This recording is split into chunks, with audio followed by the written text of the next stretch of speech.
Hello students. So today we will discuss about social institutions, continuity and changes. আৰু তাৰে আমি আজি আলোচনা কৰিম ইণ্ডিয়ান কাষ্ট সিস্টেম। ওকে, গতিকে ভাৰতীয় জাতি ব্যৱস্থা সম্পৰ্কে আজি আমি আলোচনা কৰিম। গতিকে ভাৰতীয় জাতি ব্যৱস্থা বুলি কোৱাৰ লগে লগে আমাৰ পৰম্পৰাগত ভাৰতীয় সমাজ বুলি ক'লে মূলতঃ হিন্দু ধৰ্মৰ সমাজ আৰু সংস্কৃতিৰ কথাকে আমি বুজি পাওঁ আৰু ভাৰতীয় সমাজ সংৰচনাৰ আটাইতকৈ অন্যতম আধাৰ হ'ল এই জাতি ব্যৱস্থা। আমি ফাৰ্ষ্ট ইয়াৰ ইউনিটবিলাকত আমি পঢ়ি আহিছোঁ অলৰেডি জাতি ব্যৱস্থাৰ বিষয়ে। চ' হিন্দু ধৰ্ম আৰু সমাজ ব্যৱস্থাৰ লগত জড়িত জাতি ব্যৱস্থাৰ ওতঃপ্ৰোত সম্বন্ধ আছে। আমাৰ ভাৰতীয় সমাজখন আৰু হিন্দু ধৰ্মৰ যিটো জাতি ব্যৱস্থা তাৰ মাজত এটা ওতঃপ্ৰোত সম্বন্ধ আছে। আৰু জাতি ব্যৱস্থা কেৱল ভাৰতীয় সমাজ ব্যৱস্থাৰেই ব্যৱস্থা এটা নহয়, পৃথিৱীৰ অন্যান্য সমাজতো এই ব্যৱস্থা আমি দেখিবলৈ পাওঁ। তো প্ৰথম আমি জানিব লাগিব যে জাতি শব্দটো ক'ৰ পৰা আহিছে। Okay, so it is derived from the Portuguese word casta, which means the pure breed, and in other words it also means a group of community of people. Okay, গতিকে আমি কাষ্টা শব্দৰ পৰা আমি আহিছিলে বুলি পাইছিলোঁ পৰ্তুগীজ শব্দ এটা, আৰু তাৰে অৰ্থটো হৈছে a group community of people, এটা সম্প্ৰদায়, মানুহৰ এটা সম্প্ৰদায়ক আমি সাধাৰণ অৰ্থত কাষ্ট বা জাতি বুলি কওঁ। আৰু কাষ্টক অলসো কি বুলি কোৱা হয়, it is called as জাতি। ওকে, তেতিয়াহ'লে আমি যেতিয়া জাতি ব্যৱস্থাৰ কথা দেখিছোঁ কোৱাৰ লগে লগে আমি এটা কথা বুজি পাব লাগিব যে জাতি ব্যৱস্থা আচলতে ক'ৰ পৰা কেনেকৈ অনা হ'ল সেইটো কথা পালোঁ। তাৰপিছত জানিব লাগিব যে জাতিৰ আচলতে অৰ্থটো কি হয়। ওকে, তো জাতিৰ যদি আমি আবিধানিক শব্দটো চাওঁ তেতিয়াহ'লে আমি দেখিম যে caste is a form of social stratification which caste have been hierarchically organized or separated from each other by rules and rituals purity. গতিকে তাত এটা শব্দ লাগি আছে পিউৰিটি বুলি, আমি সেইটো কথাৰ বিষয়ে অধ্যয়ন কৰিম। কিন্তু কাষ্ট ছিষ্টেমক এটা হায়াৰিকেল অৰ্ডাৰ বুলি কৈছে। গতিকে হায়াৰিকেল অৰ্ডাৰ অৰ্থাৎ স্তৰীকৃত অৱস্থা হিচাপে যদি আমি চাওঁ তেতিয়াহ'লে দেখিম যে কাষ্ট ছিষ্টেমত বেছিকেলি আমি চাৰিটা ভাগত দেখিবলৈ পাওঁ। প্ৰথম স্তৰত থাকে আমাৰ ব্ৰাহ্মিনছখিনি, হুইচ আৰ প্ৰিষ্ট, যিসকল পুৰোহিত, যিসকলে যাগযজ্ঞৰ কাম কৰে। দ্বিতীয় স্তৰ বা ছেকেণ্ড পজিশ্যনত আছে দ্য ক্ষত্ৰিয়াছ, অৰ্থাৎ ক্ষত্ৰিয়সকল, যিসকলক আমি কি কৰোঁ ৱাৰিয়াৰ্ছ বুলি কওঁ। তেওঁলোকে যুদ্ধ বিগ্ৰহৰ কাম কৰে, আচলতে দেশখনক প্ৰতিৰক্ষাৰ ক্ষেত্ৰত আচলতে তেওঁলোকে সহায় কৰে ক্ষত্ৰিয়খিনিয়ে। নম্বৰ 3ত আছে আমাৰ বৈশ্যাছ, অৰ্থাৎ বৈশ্য সম্প্ৰদায়ৰ লোকসকল। গতিকে they are may be the farmers, they may be the merchants, they may be the artisans or hoarders. Okay, বৈশ্যসকলে কি কৰে, দেশখনৰ বেপাৰ বাণিজ্যৰ ক্ষেত্ৰত বিশেষভাৱে সহায় কৰে। আৰু নম্বৰ 4ত আছে শূদ্ৰছ, অৰ্থাৎ শূদ্ৰসকল, they are farm workers, may be the servants or may be the labourers. গতিকে এই তিনিটা জাতিৰ ব্ৰাহ্মণ, ক্ষত্ৰিয়, বৈশ্যৰ তিনিটা জাতিৰ তলৰ স্তৰত সদায় কোন থাকে, শূদ্ৰসকল থাকে। গতিকে আমি ভাৰতীয় জাতি ব্যৱস্থাৰ যদি স্তৰীকৃত অৱস্থাটো হায়াৰিকেল অৰ্ডাৰটো চাবলৈ যাওঁ ভাৰতীয় জাতি ব্যৱস্থাৰ, তেতিয়াহ'লে তাক কি দেখিম, আমি চাৰিটা বৰ্ণ দেখিম। প্ৰথমটো হৈছে Brahmins, second one the Kshatriyas, number 3 Vaishyas and number 4 the Shudras. Okay, গতিকে এই চাৰিটা জাতি ব্যৱস্থাৰ, এই চাৰিটা বৰ্ণ ব্যৱস্থাৰ জৰিয়তে আমাৰ জাতি কি কৰা হৈছে, নিৰ্ধাৰণ কৰা হৈছে। আৰু আমি এই জাতি ব্যৱস্থাৰ কথা জানিবলৈ যাওঁতে আমি জানিব লাগিব বিশেষকৈ জাতিৰ বিভিন্ন বৈশিষ্ট্যবিলাক। গতিকে জাতিৰ যদি বিশেষ বৈশিষ্ট্যবিলাক আমি চাবলৈ যাওঁ তেতিয়াহ'লে M.N. Srinivas, okay, N.K. Dutta বা G.H. ঘুৰে কি কৰিছিলে, জাতি সম্পৰ্কে আমি অধ্যয়ন কৰিছিলে বুলি আমি অলৰেডি ফাৰ্ষ্ট ইয়েৰত পঢ়ি আহিছোঁ। গতিকে ফাৰ্ষ্ট ফিচাৰ অফ কাষ্ট, অৰ্থাৎ জাতিৰ প্ৰথম বৈশিষ্ট্যটো হৈছে caste is determined by birth, অৰ্থাৎ জন্মৰ জৰিয়তে সদায় কি কৰা হয়, জাতি নিৰ্ধাৰণ কৰা হয়। জন্মৰ জৰিয়তে সদায় কি কৰে, এজন ব্যক্তিয়ে যেতিয়া এটা বিশেষ স্তৰত জন্মগ্ৰহণ কৰে বা বিশেষ এটা বৰ্ণত জন্মগ্ৰহণ কৰে তেতিয়াহ'লে তাক কি বুলি কোৱা হয়, বাই বাৰ্থ। এজন মানুহে তেওঁ স্বলব্ধ প্ৰস্তুতিৰ বাবে কেতিয়াও কি কৰিব নোৱাৰে, এটা জাতি প্ৰতিনিধিত্ব কৰিব নোৱাৰে। তেওঁ সদায় জন্মগত স্বত্বৰ জৰিয়তেহে এটা জাতি অধিগ্ৰহণ কৰিব পাৰে। তেওঁ ইচ্ছা থাকিলেও তেওঁ কেতিয়াও তেওঁৰ কাষ্ট অৰ্থাৎ জাতিটো সলাব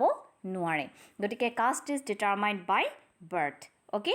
যদি আমি নম্বৰ 2টো চাবলৈ যাওঁ তেতিয়াহ'লে নম্বৰ 2 হ'ব কি, জাতি ব্যৱস্থাৰ লগত সদায় কিছুমান কি থাকে, ৰেষ্ট্ৰিকশ্যন থাকে বা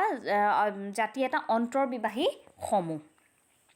অ'কে, জাতি ব্যৱস্থা তেতিয়াহ'লে কি বুলি কৈছে, এটা অন্তৰ্বিবাহী আমি পাইছোঁ, it is a endogamous group. Okay, marriage is restricted to the members of caste. বিভিন্ন জাতিৰ মাজত কি কৰা হৈছে এই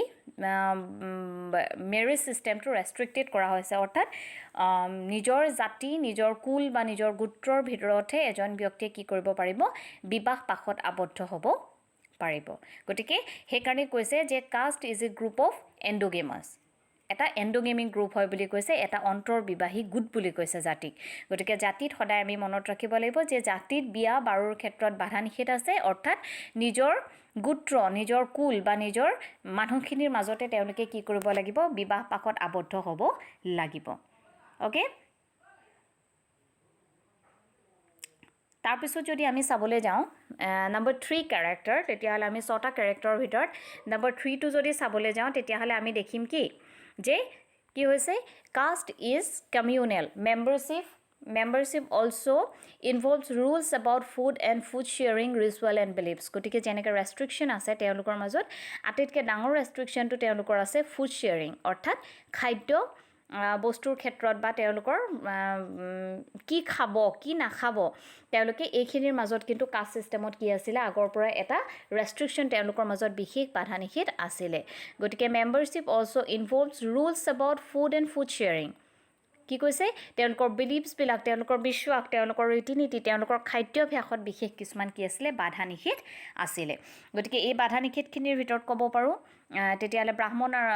মানে কাঁচা ফুড পাক্কা ফুড যেটো ফাৰ্স্ট ইয়াৰ তোমালোকে পাই আহিছা কাঁচা ফুড এণ্ড পাক্কা ফুড কোন সকলে খাব পাক্কা ফুড কোন সকলে খাব গতিকে কেঁচা সামগ্ৰী কেঁচা খাদ্যবিলাক কোনে খাব বুলি কৈছে তেতিয়া আমাৰ যিসকল আমাৰ ব্ৰাহ্মণ অৰ্থাৎ যিসকল উচ্চ স্তৰত বিলং কৰি আছে উচ্চ স্তৰত আছে তেওঁলোকে কি কৰিব কাঁচা ফুড অৰ্থাৎ তেওঁলোকে কেঁচা সামগ্ৰী খাব আৰু যিসকলে লোৱাৰ ষ্টেটাছত আছে তেওঁলোকে কি কৰিব পাক্কা ফুড অৰ্থাৎ তেওঁলোকে হিজাই খোৱা সামগ্ৰীবিলাক তেওঁলোকে কি কৰিব পাৰে খাব পাৰে গতিকে ব্ৰাহ্মণ ক্ষত্ৰিয় বৈশ্য শূদ্ৰ এই চাৰিটা আমি জাতি দেখিছো এই চাৰিটা জাতিৰ আটাইতকৈ তলত এটা শ্ৰেণী আছে যিসকল আছে দলিত গতিকে প্ৰত্যেক জাতিৰ কি হৈছে খাদ্যভাসৰ ক্ষেত্ৰত কিছুমান বাধা নিষেধ আছিল তেওঁলোকৰ প্ৰত্যেকৰে মাজত এইবিলাকৰ ক্ষেত্ৰত কি কৰিছিল বাধা নিষেধ মানি চলিছিল নম্বৰ 4 যদি আমি ক'বলৈ যাওঁ কাষ্ট সিস্টেম ইজ হায়াৰাৰ্কিকেল অৰ্থাৎ আমি প্ৰথমতে কৈছো এটা হায়াৰাৰ্কিকেল অৰ্ডাৰ আমি দেখাইছিলো যে ব্ৰাহ্মণ ক্ষত্ৰিয় বৈশ্য শূদ্ৰ তাৰ পাছত আছে দলিতস ওকে দলিতসকল এই চাৰিটা বৰ্ণক আমি কেতিয়াও খেলিমেলি কৰিব নোৱাৰো প্ৰথম স্তৰত কোন থাকিব দ্বিতীয় স্তৰত কোন থাকিব হেতু অলৰেডি কি কৰা হৈছে আইডেন্টিফাই কৰি থকা হৈছে নম্বৰ 5 টো যদি আমি চাবলৈ যাওঁ তেতিয়াহলে দেখো it is a segmental organization caste involves subdivision within themselves তেওঁলোকৰ মাজতে কি আছে কিছুমান সাব ডিভিজন আছে অৰ্থাৎ ব্ৰাহ্মণ বুলি কোৱাৰ লগে লগে অকল ব্ৰাহ্মণ নহয় তাৰ ভিতৰত বহুতখিনি বেলেগ ধৰণৰ কি আছে সাব ডিভিজন কিছুমান থাকে লাইক ক্ষত্ৰিয় বুলি কৈছে তাত কলিতা সকল বা বেলেগ মৰাণ মটক চুটিয়া যিমানখিনি আছে আমি যদি আমাৰ ফৰ এক্সাম্পল আমি আমাৰ মানুহখিনিৰ মাজতে চাওঁ অসমত থকা বিভিন্ন জাতি বা সম্প্ৰদায়ৰ মানুহখিনি তেতিয়াহলে আমি দেখো প্ৰত্যেকৰে কি আছে এটা সাব ডিভিজন আছে ওকে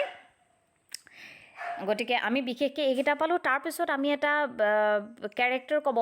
পাৰো এই সেগমেন্টাল ডিভিজন বুলি যেটো কৈছে তেওঁলোকৰ মাজত আমি দেখিবলৈ পাম কি সাব ডিভিজন বিলাক আৰু সাব ডিভিজনৰ লগতে তেওঁলোকৰ কি আছে প্ৰত্যেকৰে জাতৰ লগত কি আছে সমান নহয় প্ৰত্যেকটো ইটো হিতুৰ পৰা কি হৈ থাকে পৃথক হৈ থাকে কাষ্ট আৰ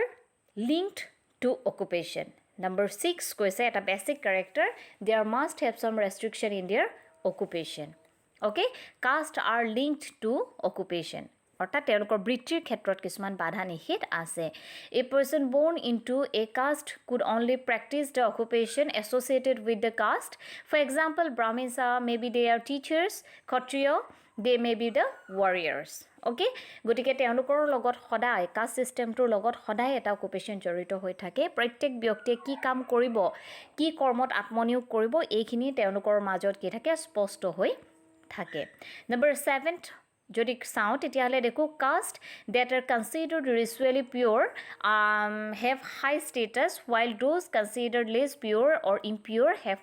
low status গতিকে আমি জানো যে কাষ্ট সিস্টেমত এটা বস্তু আছে হেতু হৈছে purity and impurity or less pure তেওঁলোকৰ মাজত যিসকল হাই ষ্টেটাস গেদাৰ কৰি আছে তেওঁলোকে সদায় কি ভাবে তেওঁলোকে ভাবে যে তেওঁলোক পিওৰ আৰু তেওঁলোকৰ তলত যিসকল মানুহ আছে তেওঁলোক হৈছে ইম্পিওৰ okay, while those considered less pure or impure have low status আৰু যিসকল low status থাকিব তেওঁলোকক সদায় impure বা less purity হিচাপে তেওঁলোকক কি কৰা হয় কনসিডাৰ কৰা হয় গতিকে এই বিশেষ সাতটা ক্যাৰেক্টাৰ আমাৰ জিএচ ঘুৰিও কৈছে এনকে দত্তই কৈছে they are the basic features of caste system অৰ্থাৎ জাতি ব্যৱস্থাৰ যদি আমি বৈশিষ্ট্য কেইটা চাওঁ তেতিয়াহলে আমি বিশেষকৈ কি কৰিম এই সাতটা বৈশিষ্ট্য আমি দেখিবলৈ পাম গতিকে এই যেটো আমি চিত্ৰ দেখাইছো চিত্ৰটোত আমাৰ কিছুমান বস্তু ডিস্টিংক্ট হৈ গৈছে যে কোনে কি কাম কৰিব গতিকে সোৱা ব্ৰাহ্মণ সকলে কি কাম কৰিছে পূজা পাতল কৰিব পাৰে যজ্ঞ কৰিব পাৰে তেওঁলোকে সংস্কৃত শ্লোক প্ৰনাউন্স কৰিব পাৰে সংস্কৃত শ্লোক তেওঁলোকে পঢ়িব পাৰে তো আগৰ দিনত এনেকুৱা আছিল যে বাকি যি সকল লোক লো ষ্টেটাছত আছে তেওঁলোকে কি কৰিব নোৱাৰে এই শ্লোকবিলাক বা বিভিন্ন ধৰণৰ যিবিলাক আমাৰ মহাকাব্য আছিল বিভিন্ন ধৰণৰ আমাৰ গীতা উপনিষদ আছিল সেইসকল তেওঁলোকে অধ্যয়ন কৰিব নোৱাৰিছিল অৰ্থাৎ শিক্ষাৰ পাৰমিশন তেওঁলোকক দিয়া নাছিল এডুকেশ্যন গেদাৰ কৰিবলৈ অকল এডুকেশ্যন কোনে গেদাৰ কৰিব পাৰিছিল অকল ব্ৰাহ্মণছখিনিয়ে সো আফটাৰ ডেট ক্ষত্ৰিয়খিনিক যদি আমি চাওঁ যে ক্ষত্ৰিয় যে কি কৰিব পাৰে যুদ্ধ বিগ্ৰহ অৰ্থাৎ দেশক কি কৰিব পাৰে প্ৰতিৰক্ষা কৰিব পাৰে নম্বৰ 3 দে আৰ ভাইচিয়াছ তেওঁলোকে কি কৰিব পাৰে তেওঁলোকে বেপাৰ বাণিজ্য কৰিব পাৰে বিভিন্ন ঠাইৰ পৰা যেটো আমাৰ বস্তুবিলাকৰ আমাৰ প্ৰয়োজনীয় সামগ্ৰীবিলাকৰ আমদানি ৰপ্তানি ইম্পৰ্ট এক্সপৰ্ট হৈ থাকে গুডছ এণ্ড সাৰ্ভিসেছ বিলাক সেইবিলাকৰ কাম তেওঁলোকে কৰিব লাগিব তাৰ পিছতে আমি যদি শূদ্ৰ চাওঁ তেতিয়ালে শূদ্ৰ যে কি কৰিছে এই গুটেই তিনটা বৰ্ণৰ আটাইতকৈ তলত আটাইতকৈ লো ষ্টেটাছত আছে বুলি ধৰা হয় আৰু তাৰ পাছতে আছিল কিছুমান মানুহ যিসকলক আমাৰ দলিত হিচাপে কোৱা যায় okay হেখিনিও আমি পঢ়িবলৈ পাম who are dalits or who are untouchables okay so dalits খিনি যিখিনি আছে তেওঁলোকক আসলতে 1935ত আমাৰ কনস্টিটিউচনৰ ভিতৰুৱা কৰা হয় হেখিনি আমি নেক্সট ক্লাছত আলোচনা কৰিম গতিকে এই চাৰিটা জাতিৰ তলতে কি থাকিব বৰ্ণৰ তলতে থাকিব আমাৰ দলিত সম্প্ৰদায়ৰ লোকসকল okay গতিকে আমি প্ৰথম এই যিকিটা আমি বেসিক ক্যাৰেক্টাৰ এটো মনত ৰাখিব লাগিব what are the definitions of caste system আমি এটো জানিব লাগিব তাৰ পিছতে জানিব লাগিব what are the etymological meaning of caste system okay গতিকে আজিৰ আমি যেটো ক্লাস কৰিছো আজিৰ ক্লাছত এখিনি আছিল গতিকে ইয়াৰ পৰা যদি তোমালোকৰ কিবা ডাউট থাকে তেতিয়াহলে কবা আৰু নেক্সট ক্লাছত আমি ইয়াৰ পিছৰ যিখিনি আছে আমাৰ the changes of class system আমি এখিনি ষ্টাৰ্ট কৰিম গতিকে এখিনি এবাৰ তোমালোকে কন্টিনিউ কৰা okay thank you